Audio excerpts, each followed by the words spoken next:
So, Pluto's way out there, kind of faint, and used to be a planet. But some big-shot scientists like Neil deGrasse Tyson and Michio Kaku got people talking about it again. They're thinking maybe it's headed for a crash with Neptune. How could that even happen? What if they actually hit? Is this some crazy space thing we've never seen before, or is there more to it? Let's look into what could happen if Pluto and Neptune smashed into each other. Pluto, it was a planet, then it wasn't, now it's a dwarf planet. Still, people are super interested in it. Now, some top experts are saying its path is getting a little too close to Neptune's. Tyson and Kaku are warning us that these two could run into each other, which might be bad news for Earth. But how could they hit? Pluto goes around the Sun differently than any other planet. It takes 248 years to make one trip. Since we found it in 1930, it hasn't even gone all the way around once. What's even cooler is that Pluto's path isn't round like most planets. It's more like an oval. Oh, and it's tilted too, at a 17-degree angle. Here's the weirdest thing, for about 20 years each orbit, Pluto's actually closer to the Sun than Neptune. So why haven't they crashed yet? Well, it's because of gravity from other planets. After we found Pluto, scientists tried to figure out its weird path.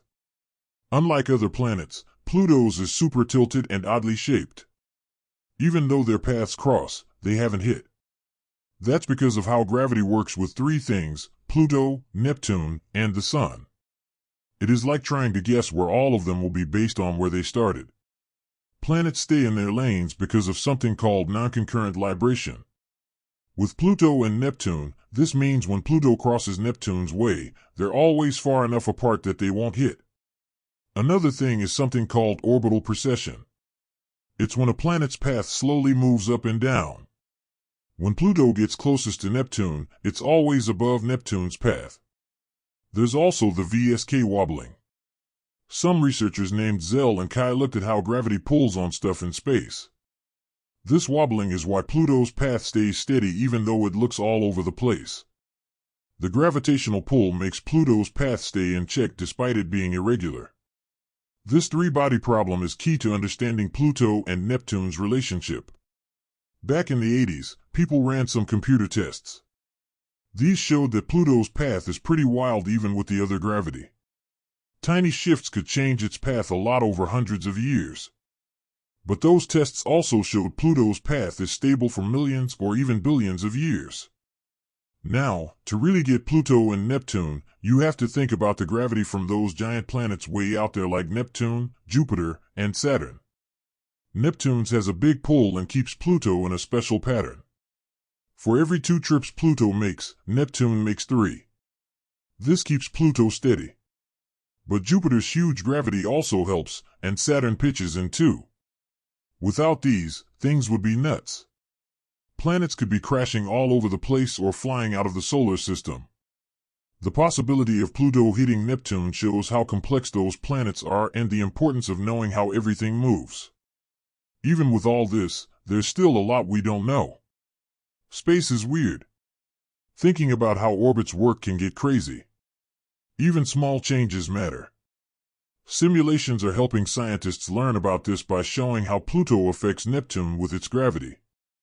Even with everything keeping Pluto steady, tests show that its path isn't the same all the time. Little changes can make a big difference, so it's hard to guess where it will be way in the future. But even with the path seemingly chaotic, Pluto's path stays pretty much the same for billions of years. Guessing where things will be, especially oddballs like Pluto, is hard. The systems change too often, making any long-term guess filled with doubt. Computer models can help us guess these movements, but they depend on the right starting info. If you miss something or are off even a little big time, the tests will suffer, making it almost impossible to guess Pluto's spot in the far future. Besides how wild planets' trails are, Pluto is a reminder that the universe is always moving and changing. Despite knowing a lot about space, Pluto is showing us how much more we need to know. Recognizing how gravity affects Pluto shows us how planets work in the solar system, confirming the positions and effects on the course. With all this in place and working, why are the scientists talking about problems? Neil deGrasse Tyson, a big name in space and one of the people who said Pluto wasn't a planet anymore, has some interesting thoughts on all this, including Pluto's future. He helped change how people see Pluto, not thinking of it as a planet anymore and trying to understand all about its place. Tyson thinks Pluto not being a planet is good. He sees the complex paths like Pluto's showing just how much is out there to learn in the universe. He views his views as optimistic with a possible crash and that there are many questions to be answered. Will they hit? Will Pluto and Neptune collide? That is the main concern. Can we be confused with such a mysterious surrounding? Only time will provide the real answers. We are all excited to know because there is so much unknown in our solar system. A crash would give mystery of the universe and forces us to know more about the orbits. Two different planets can lead to so much information around the solar system. The crash lead to the evolution we see with planet conditions. To understand what would occur with Neptune and Pluto, we have to consider what the planets comprise. Pluto is considered a dwarf planet with nitrogen ice and the air consisting of nitrogen methane. Neptune has little elements and is a massive gas planet. The event would definitely lead to an astronomical result. However, Neptune's gravity is not the reason so many things go well. Jupiter leads to the planet always having something to rely on. Saturn keeps things in motion in a stable surrounding, eliminating most devastation. This relationship exists because both planets don't have some path laid out for them to crash. Neptune completes a lot of runs, but Pluto is too slow. This is all because of gravitational energy. We can't be certain if the future leads to chaos. We never will understand completely because shifts lead to consequences. Events are affected by tidal forces or even an element too far away. We need to keep track and have data to continue to learn about distant interactions. Knowledge is power in outer space. The key factor is the mystery which is planet is influencing the events. Scientists indicate that the gravitational force is a factor. Overall, everything has to do with the sun and it being the dominating force. It is said that it loses energy, which ensures planets expand slowly over time. Bodies are not constant and often cross paths. With all the chaos, the solar system often guarantees constant gravitational dances. Pluto goes around the sun in a strange way. It takes 248 years to go all the way around once. Since we found it in 1930, it hasn't even made one full trip. Plus, its path is like an egg shape, not round like other planets. And get this, Pluto is tilted. It's at a 17-degree angle compared to the other planets. That makes its trip a bit crazy. One of the coolest things about Pluto is that it crosses Neptune's path. For about 20 years of its trip, Pluto is closer to the sun than Neptune. So why haven't they bumped into each other? Well, it's because of gravity from other planets. When Pluto was found, folks tried to figure out its weird path. Unlike the other planets, Pluto is at a weird angle. Even though it crosses Neptune's path, it's still doing fine because of some tricky stuff in space. It's like trying to guess where Pluto, Neptune, and the Sun will be based on where they started and how they pull on each other. Planet orbits are all good because of something called non-concurrent libration. With Pluto and Neptune, that means when Pluto crosses Neptune's path, they're always far enough apart that they won't hit. Another thing is orbital precession. That means the planet's path moves up and down a bit. So, when Pluto gets near Neptune, it's above where Neptune is, so they still don't hit. There's also something named VSSK wobbling after some researchers. It's about how planets pull on each other. It explains why Pluto's path, even if it looks wild, is steady most of the time. The pushing and shoving between Pluto, Neptune, and the Sun keeps Pluto on track. This VSK wobbling thing shows even in a weird place, there are rules that keep things stable. This deal between three objects is something to watch for if you want to know about Pluto. Back in the 80s, some computer tests showed that even with all that keeping Pluto steady, its path is kinda strange. Tiny changes at the start could make a big difference later. But the tests also showed that Pluto's path stays pretty much the same for a crazy long time, like millions of years. To really get how Pluto and Neptune work, think about the gravity from the big planets way out there, like Neptune, Jupiter, and Saturn. Neptune is important to Pluto because it sets up how Pluto goes around the Sun. Pluto goes around twice for every 3 times Neptune does. That helps keep Pluto steady. But Neptune's not the only one. Jupiter's gravity helps too, and Saturn does a bit as well.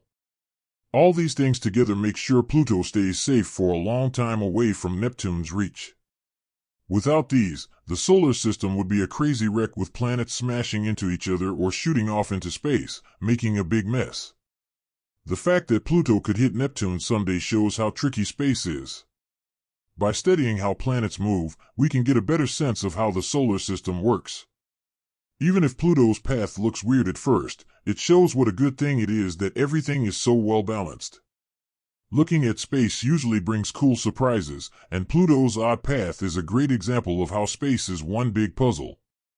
The idea of paths in space being hard to guess shows how sensitive a planet's path can be to where it starts. Even small changes to its start can really change things later on. Tests show these planets affect each other really make people understand these changes more. Even though Pluto's path is okay because of things like vibration and precession, tests also say that Pluto's path actually got long-term. It's chaotic over geological scales like billions of years, suggesting that even in the middling of seeming chaos there is an underlying order to Pluto's motion around the Sun. Guessing where things will move in space is difficult, especially for things. Numbers will help us understand and guess these movements, but it doesn't count how precise the beginning is. Even a bit of error can take a different time. Aside from things getting chaotic, here's to remember the dynamic changes. Spacemen get it and know what's the role to be in solar systems. It shows how position can affect the course. So, why are these serious spacemen worrying? Well, Tyson, who helped make Pluto a dwarf planet, says there is still something we don't know about what's happening in space. He said, "Is Pluto crashing into Neptune, or is this a muddled system? Only time will give results for so long. Let's see how we can get know. This will lead to more examination." The interactions with gravitation shapes they evolve, and it show how much Neptune will affect. For the impacts of Neptune, the frozen states compounds contains varieties from Pluto. Neptune consists of main helium, how masses from 2 points will make huge things to the universe. However, it's important to note that Neptune's orbit isn't the only force, it comes from the planet and contribution into Pluto. Saturn will even complicates on the outer system. The gravitational resonance are there some barriers that it prevents them from collision, and it shows what kind of works at spacetime. Still, the planet's move may cause something to disrupt, and if we move closer into space, we will find a new result that way too. The undisk forward will influence their orbits. This planet exists when you go further out of the system. Some people have claimed the planet will move and it may destabilize into situation. When the stars being gravitational, then solar losing the solar wind is how everything including Pluto and Neptune will eventually expand to where the planets could be able to get and affect in time. Even comets are be gravitational too, those impacts won't affect as much.